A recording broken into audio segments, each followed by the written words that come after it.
So today we are discussing polycystic ovarian syndrome, which is very common, and basically, as the name indicates, it's polycystic, which is cystic uveitis or sclerocystic.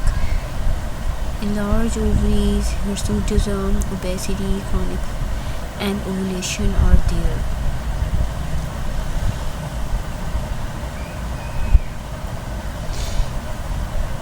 Collection of signs and symptoms. It is difficult to diagnose. Heterogeneous presentation. Features changes with age.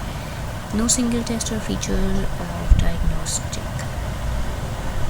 This is the clinical presentation, which includes hirsutism, irregular cycles, androgens, oligo, and ovulation. This is most common endocrine abnormality in reproductive age women. Hereditary plays a very important role, and pathogenesis.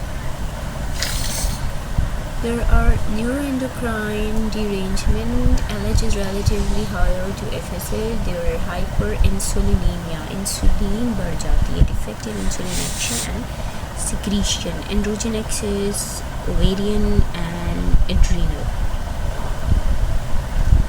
This is how a normal menstrual cycle is working. Like you can see the FSH and LH level, the fluctuation and the increase in the ovulatory days, right? Day 14 peak होती है इसमें, और यहाँ पे इसकी जो lines है ये स्ट्रेट नज़र आ रही है, ये एक ही लेवल रहता है.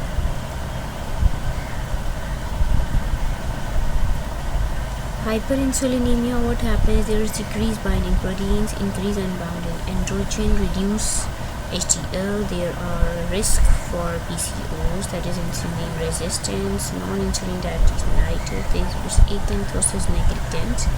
In acanthosis nigricans, you can see in this picture the classical hyperpigmentation. ये hyperpigmentation नजर आ रही है axillary region में. ये इसी तरह back of the neck पे होती है, nape of the neck.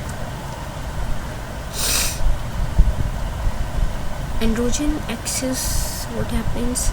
Worse with hyperinsulinemia, hirsutism 80%, acne 20%, and androgenic alopecia in 10%.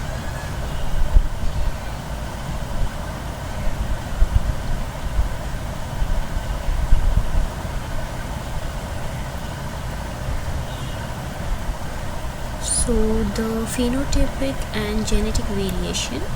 Susceptible gene, modified gene, and environment of course play a role.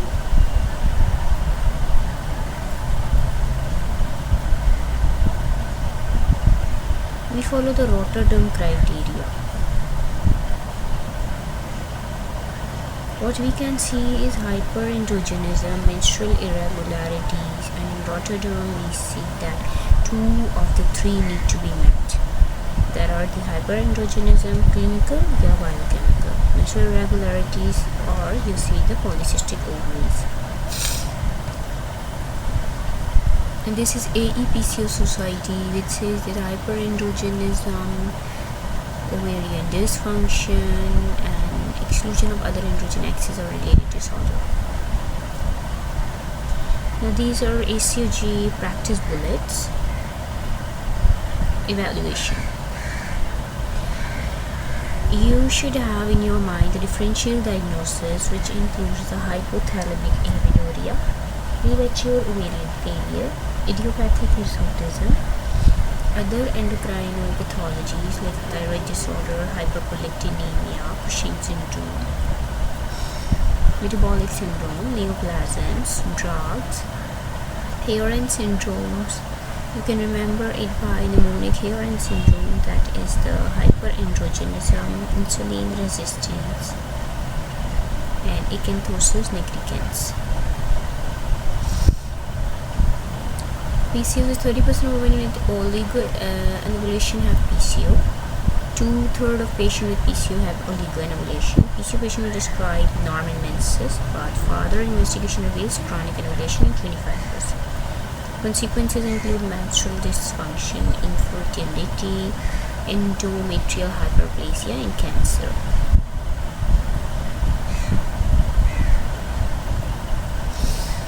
TVS, we go for TVS. Incidence decreases with age. Sonographic morphology, greater than 12 follicles in ovary, 2 to 9 mm diameter, volume greater than 10 ml, strings of pills. Okay. This is the string of pills appearance. Rule of 20 is 20% of women PCO have PCOs. PCOs and absent in 20% of PCOs.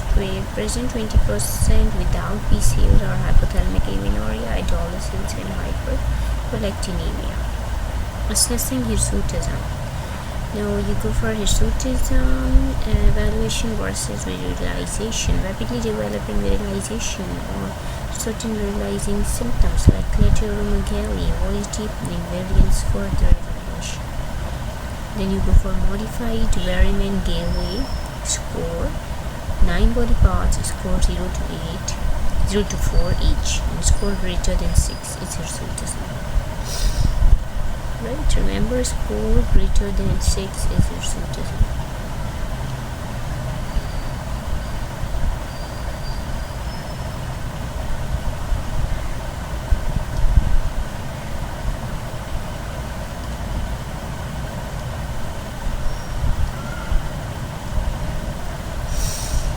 Physical examination, important things are BP, BMI, elastic plate, and you have to see whether the patient's BMI is normal. Normal is 18 to 24.9. You just remember above 25 is overweight. Waist circumference greater than 35 inches, acanthosis nigricans, alopecia, acne, galactoria, thyroid, stigmata of Cushing's. PCO basic workup is FSH and estradiol level, free testosterone, prolactin, and TSH levels. Progesterone in luteal phase to confirm ovulation, greater than 3 nanogram per ml. Can correlate with sonogram monitoring of follicular development. Hyperandrogenemia in PCOs.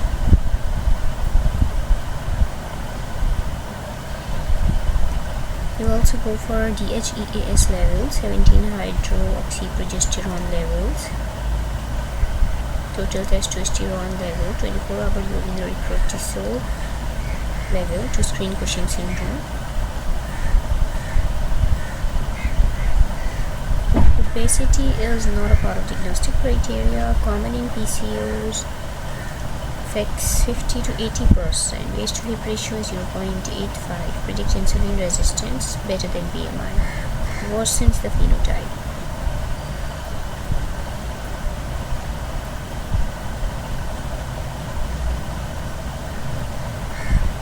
Treatment is goal is specific. Screen and manage comorbidities. If there is insulin resistance, you will have to screen for diabetes mellitus. If there is diabetes mellitus, you have to treat accordingly. Then you have to treat hirsutism, acne, hair loss, predict monitor for endometrium, ultrasound and endometrial sampling, HRT and OCB, insulin sensitizing agent for endometrial production and menstrual ovulation, and fertility. Comorbidities, we have already discussed that diabetes mellitus, gestational diabetes mellitus, endometrial hyperplasia, metabolic syndrome, depression, sexual dysfunction.